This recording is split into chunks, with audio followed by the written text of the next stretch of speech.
Good morning, everybody. Thank you so much for being here with us in this morning. This is kind of a first for us doing a 10 a.m. Eastern Standard Time show. Watchful, it is very early there for him. I believe it's around 7 a.m. God bless him. It's tough to be Yeah, up early and thinking like that. How are you guys doing today?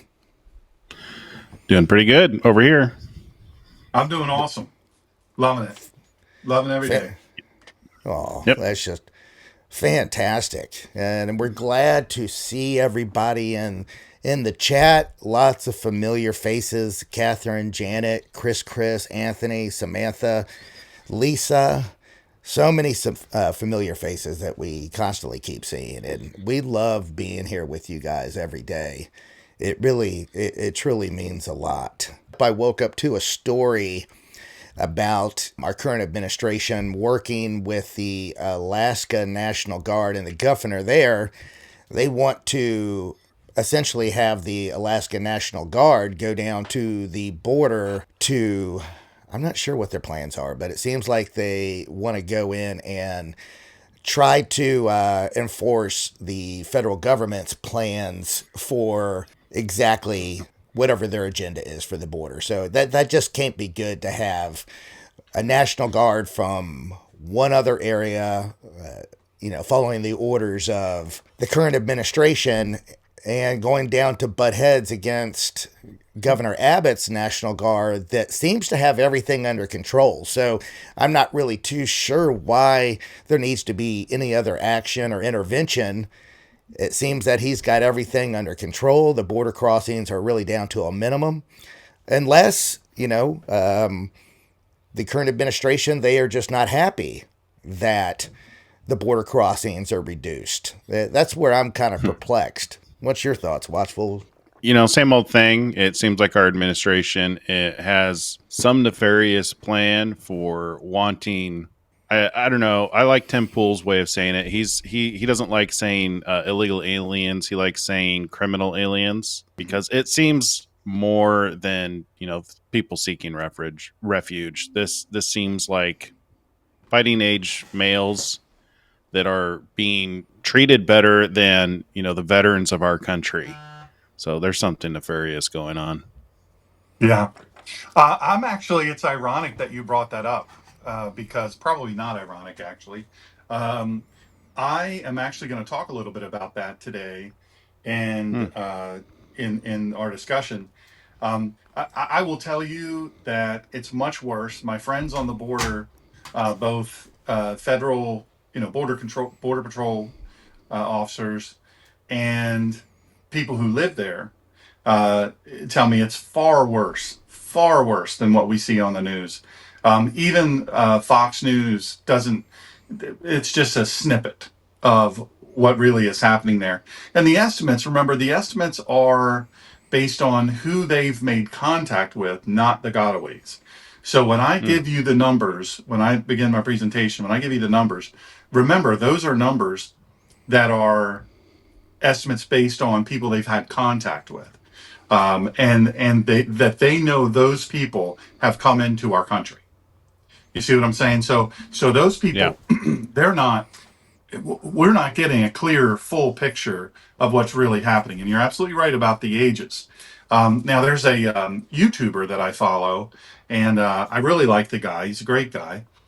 He's from the UK. He's a huge YouTuber, and he and a buddy did the Darien Gap, which is the most dangerous path to get here, and they really identified and sympathized with many of the women and children that are coming.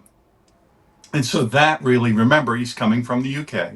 So that really resonated with him. He said, wait a second, I'm not seeing any guys with guns. I'm not seeing anybody, they all seem nice. They all seem kind. And we're all in this big, tough battle together because he wanted to do it to really see what it was all about. And he didn't really get a totally clear picture because remember, the bad guy doesn't want you to know they're the bad guy until they pull the trigger or until they pull out Right. the blade. They really don't telegraph those things. And there are enough women and children interspersed in because if it's all men, then that's too easy to document. So they throw in some women and children to try to create empathy among the American people. And so the reason I say that is because we have to look at things as they are, not as we wish they would be. And much of the American public, and I'm going to talk about this too, their paradigm is they just wish it would be better. They don't really want to know how bad it really is. And so what they do is they create an image in their mind, which is just not real. It's not real. It's not accurate. Now, Hmm. I'm also a huge friend of women, and I love women. Jesus loved women, so I love women. And but don't think that every woman is peaceful and not a warrior, because even some of the women carrying the babies are not peaceful, and they are warriors. Right. Many police officers and law enforcement in general are killed by women. Why? Hmm. Because we have a bias to thinking women are nurturers and not killers. This is what we think. This is an innate thing. We look at women as mothers. We look at children as innocent. And so I'm going to go into a little bit about, when I begin my presentation, I'm going into a little bit about why that is and how that places us at risk. So there's my 2 cents on the border. You'll notice, by the Wow. way, the northern border is not like this. The northern border isn't porous. Why? Because it's not contiguous with the places through which the people who present to us a great risk are being freely allowed into the country. Not allowed, they're being invited. I call Yeah. it an invited invasion. Huh. Hmm. There's my two So, cents. so your friends that you know in the different organizations down there, what more can you tell us that the mainstream media is not reporting? So I talk to them every day. Some of you may know from following me on Quora. We we have about I think 3 or 4 million views on Quora. The different things that I write, it's free. You don't have to pay for it. Um, and one of the areas of expertise is terrorism and counterterrorism. And so I receive a lot of messages, and I write a fair bit on that. Um, But one of the things that I don't write about is one of the things that I do, and it's free, it's 100% confidential, is for tier one operators and then police officers, really first responders, uh, all the way up to tier one operators. I provide a totally confidential service where they can talk to me and I will counsel them in a way that is respectful of their clearances, their security clearances, their career, and their personal safety and the safety of those around them.